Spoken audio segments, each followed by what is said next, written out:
Some people look at a private jet and see absolute power. They see $150 million soaring through the clouds, carrying people who rule the financial world. But when Arthur looked at the Falcon 900 LX, he didn't see power. He saw physics. He saw the cold, brutal truth of metals under pressure. And tonight, that metal was whispering a warning of death. For 12 years. Arthur had been the chief safety inspector for the United States Air Force, Elite Transport Wing. He could diagnose a hydraulic seal failure just by the scent of the air around the landing gear. But tonight, he didn't have his badges or his military uniform. He only had a broom, a bucket of soapy water, and a heart full of worry for the little girl waiting for him at home. This isn't just wear and tear.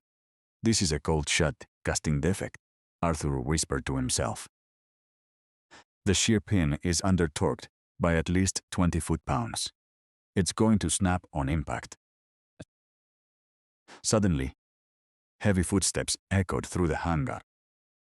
A group of elite engineers in pristine, tailored suits approached, led by Clara Vance, a woman whose eyes were as cold as the Siberian winter. "Why is the runway janitor touching the landing gear of my aircraft?" Clara Vance demanded. "We are wheels up in 40 minutes. Get him out of here." Arthur stood up calmly, wiping his grease-stained hands on a rag, but the security guards were already moving in. They didn't see the Air Force veteran. They only saw a $15 an hour cleaner who dared to delay a multi-million-dollar flight. To understand Arthur's silence, you had to understand his daughter, Lily. 7 years old, with eyes that held the sky, Lily had lost her hearing to a severe fever when she was 3. Since then, her world had been silent. And since Arthur's wife passed away, Arthur had committed his entire life to becoming her voice, her protector, and her hero. In their modest, dimly lit apartment near the edge of the airport fence, the low hum of taking off jet engines vibrated the window panes.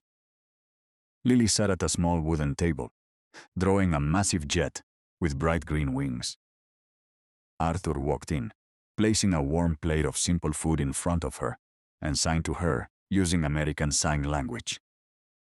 "Did you draw the green wings for luck today, my little pilot?" Arthur signed, forcing a warm, gentle smile. "Yes, green means the sky is safe," Lily signed back, her eyes sparkling. "When are you going to fix the big silver birds again, Daddy?" Arthur's heart ached. He didn't tell her that he no longer had the authority to fix them. He didn't tell her that because he couldn't afford the $5,000 international renewal fee for his senior airframe and power plant license, he was now relegated to sweeping the hangar floors. All of his savings had gone into paying for Lily's specialized speech therapy. And his only hope now was saving enough for a modern, multi-channel cochlear implant that could restore her world of sound. He looked at his calloused hands that had once held the lives of fighter pilots in the palm of his hand, now holding nothing but a broom. But for Lily, he would sweep 1,000 floors without a single complaint. Arthur walked back into the cold, cavernous hangar.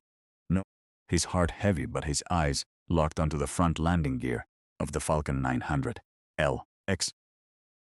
He knew what he had felt under his fingers. It was a failure waiting to happen. As he approached, Julian, the chief aeronautical engineer, was displaying a digital tablet to Clara Vance, pointing at a glowing green status bar.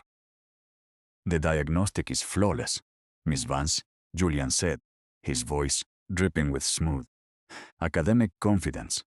"Every sensor on this bird is green." Arthur stepped forward, the heavy broom in his hand looking absurd against the backdrop of a $150 million machine. "Miss Vance, I strongly advise you to ground this aircraft immediately, Arthur said, his voice low, steady, and carrying the authority of a man who had inspected battlefield-damaged fighters. The entire hangar went silent.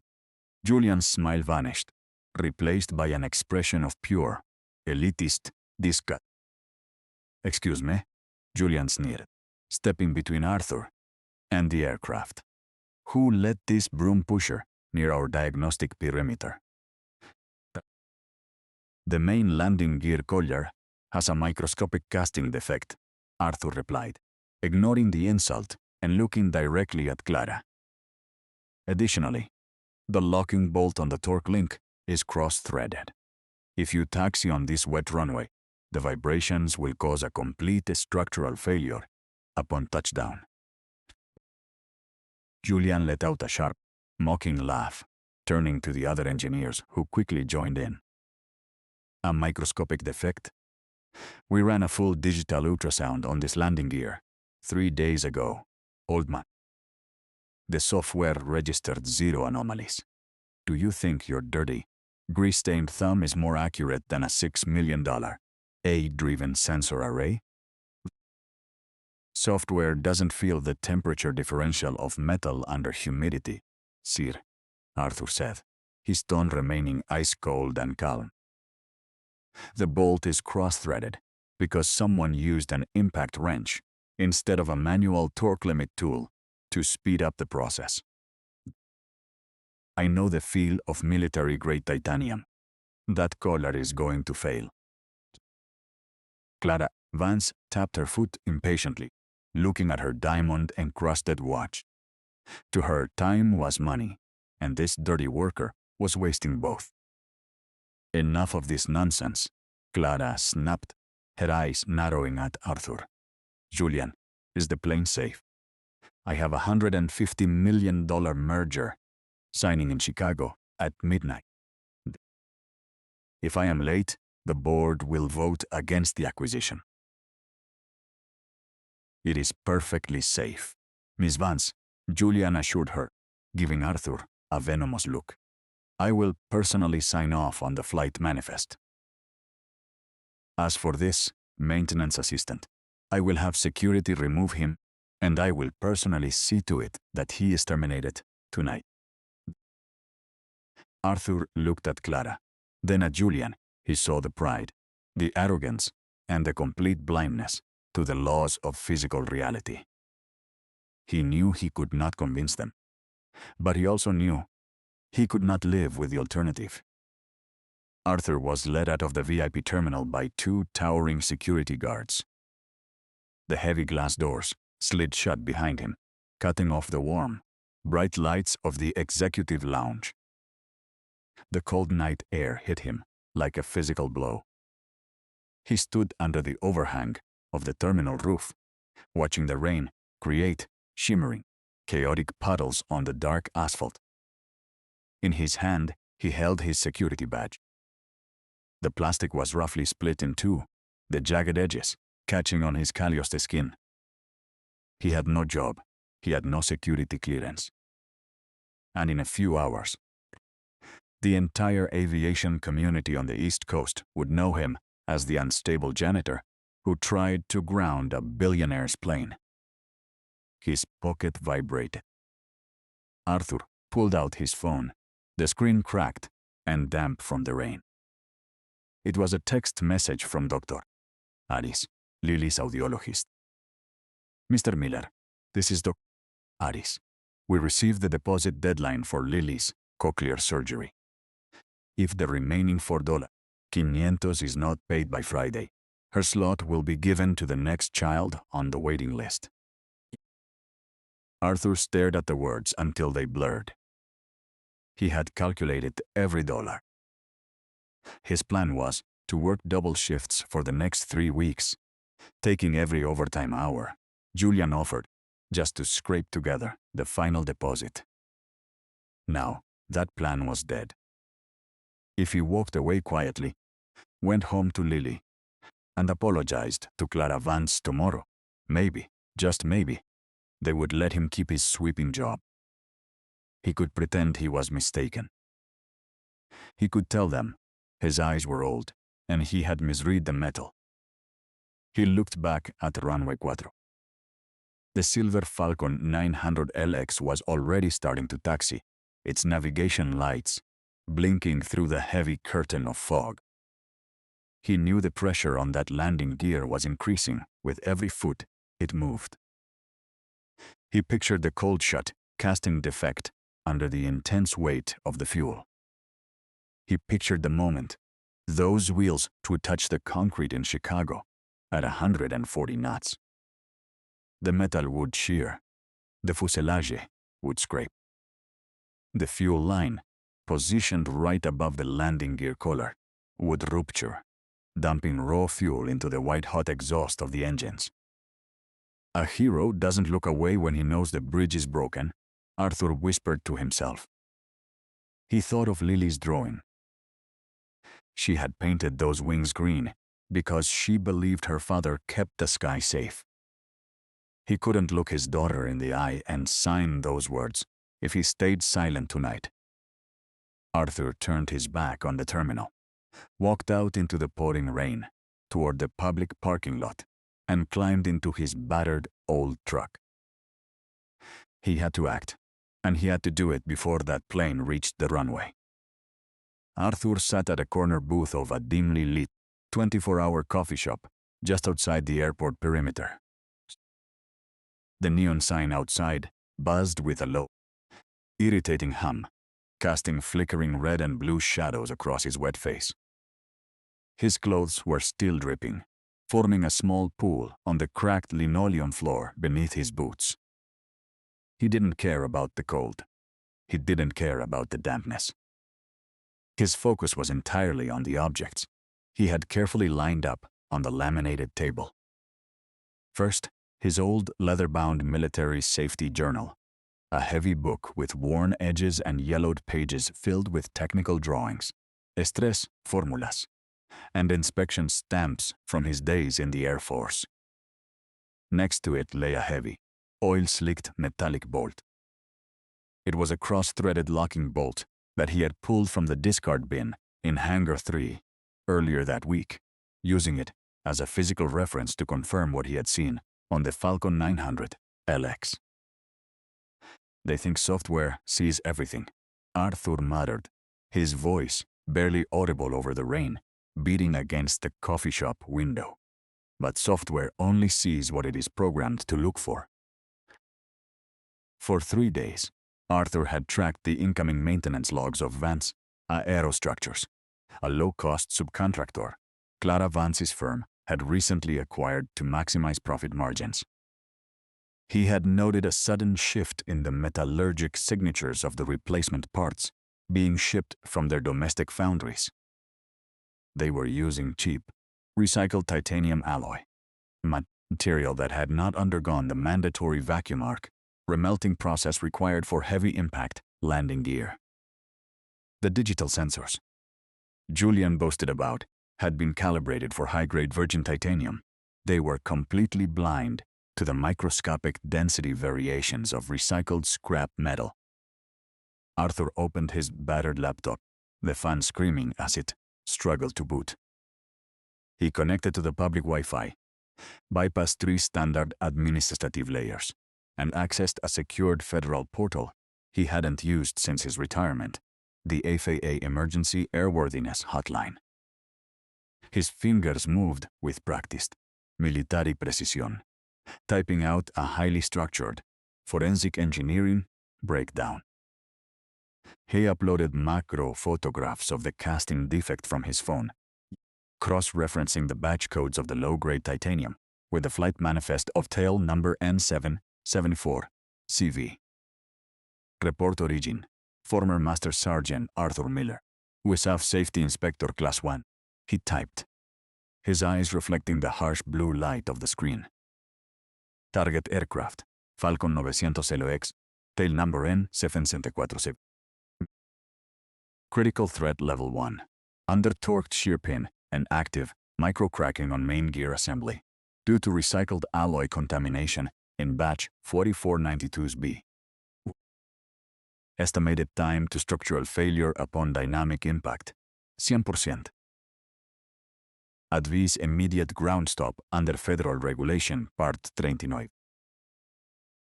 Arthur hovered his cursor over the submit button. He knew that once he clicked it, there was no going back. He was bypassing every corporate protocol, exposing a multi-billion-dollar acquisition deal and calling down the full, heavy weight of federal law enforcement on the most powerful woman in the aviation sector. But then, he looked at the cracked screen of his phone, seeing the text from Dr. Aris about Lily's surgery. He closed his eyes, took a long, steady breath, and pressed the key. The screen flashed. Report submitted. Action pending. The high-pitched whine of the Falcon 900 LX's massive jet engines cut through the heavy, rain-slicked silence of runway 4. The silver beast began to taxi slowly, its navigation lights blinking rhythmically, cutting thin, colored beams through the dense curtain of fog. Inside the luxurious, walnut-paneled cabin, Clara Vance took a slow sip of her champagne, her eyes cold as she stared out the window. Julian, make sure that incompetent janitor is blacklisted from every hangar on the East Coast, Clara said, her voice dripping with quiet authority. People like him need to learn their place. Consider it done, Miss Vance. Julian replied, adjusting his silk tie with a smug, self-satisfied grin. His history. But before the aircraft could line up with the active runway, it halted to a sudden, hurrying halt. The seatbelt signs flashed red. The pilot's voice crackled over the cabin intercom, tight with panic. Miss Vance, we have a major problem. The control tower just revoked our takeoff clearance. In fact, they are ordering us to shut down our engines immediately. Clara's glass froze halfway to her lips. Her eyes narrowed into slits. What? Who has the authority to stop my plane? Call the airport director, she demanded, slamming her glass onto the leather console. I don't think you understand, ma'am, the pilot's voice trembled. It's not the TAP Diogen. This is a direct federal order from the FAA. They've declared a Level 1 emergency ground stop for this specific tail number. Through the rain-streaked window, the answer arrived in the form of blinding light.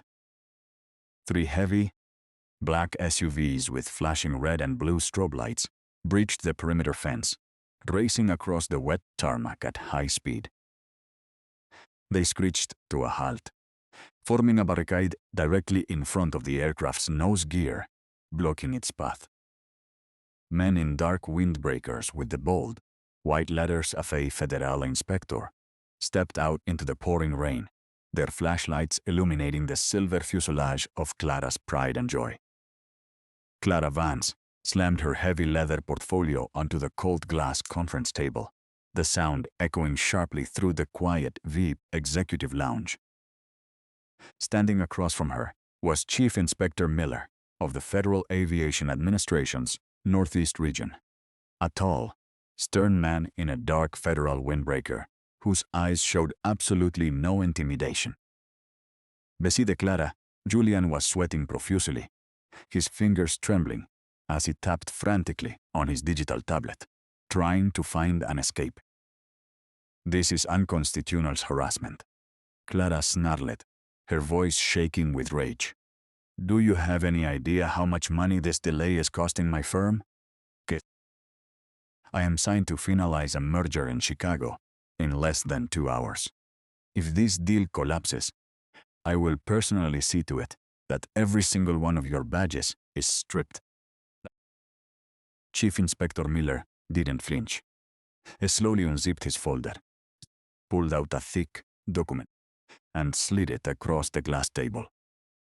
Mrs. Vance, 20 minutes ago, our regional office received a Level 1 emergency airworthiness warning under federal regulation, Part 39, the inspector said, his voice dropping to a calm, icy register.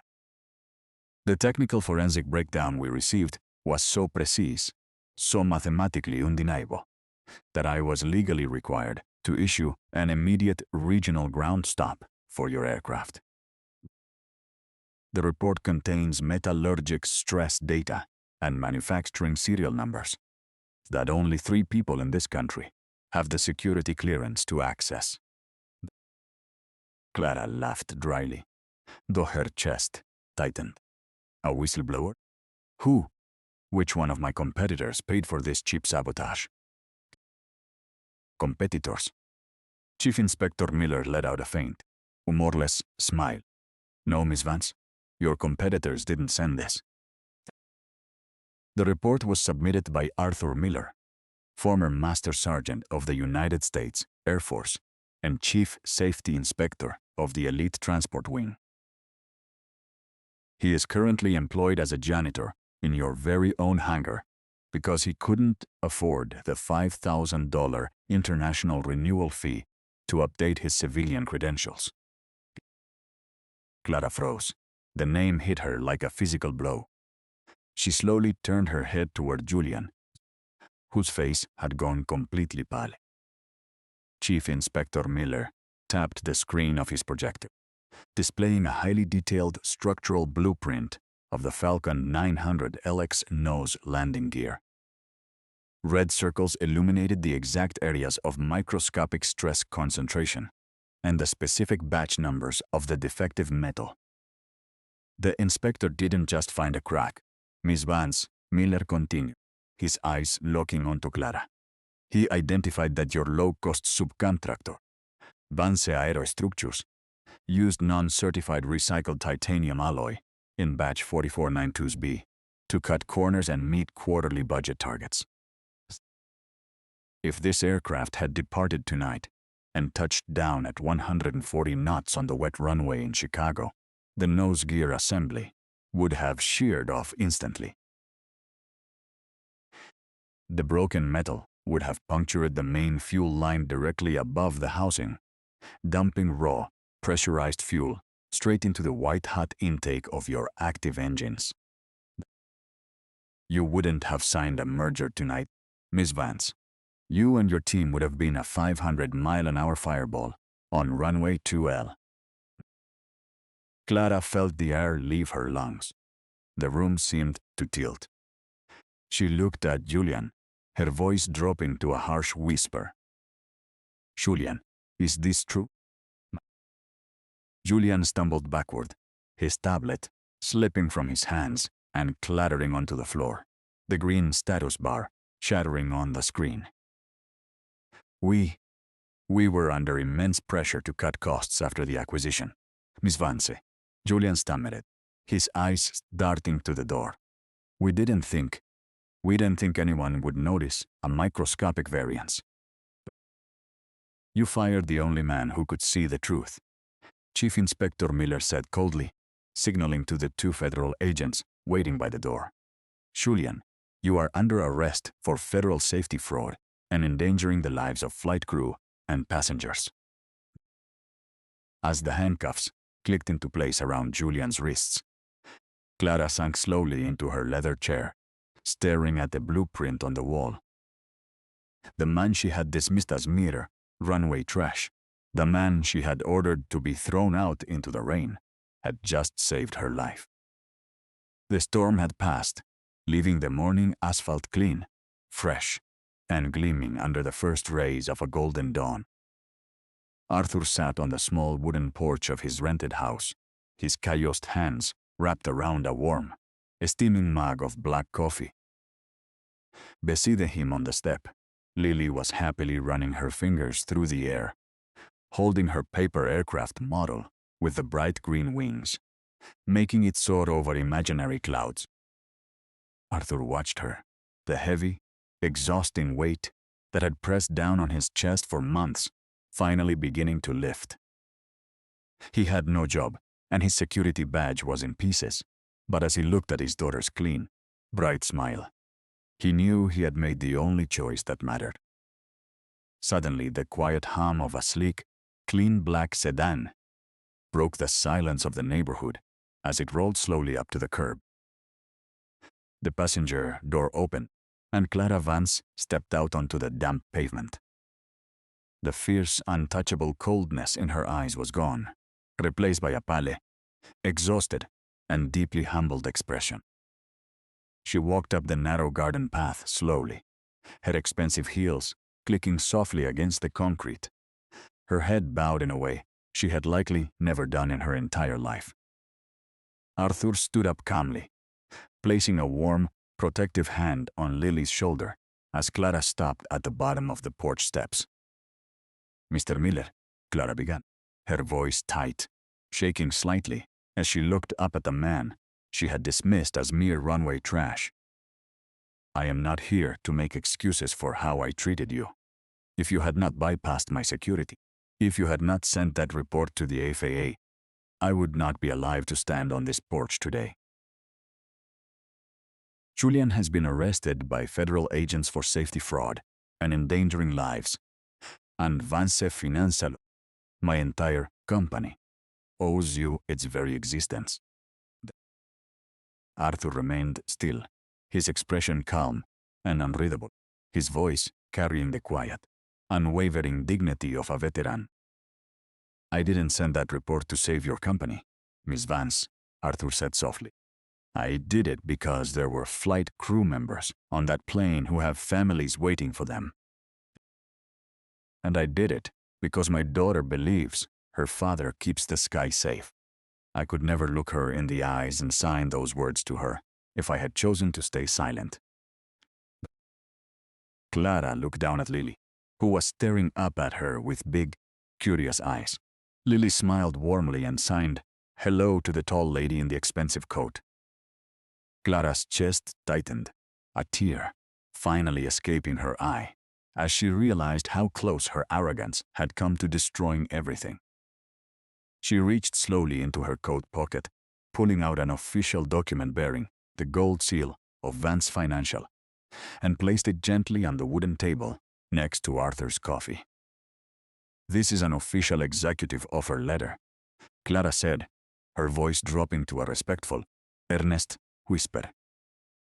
"We are establishing a brand new, completely independent, global safety division, free from corporate interference. We want you to be our global director of fleet integrity.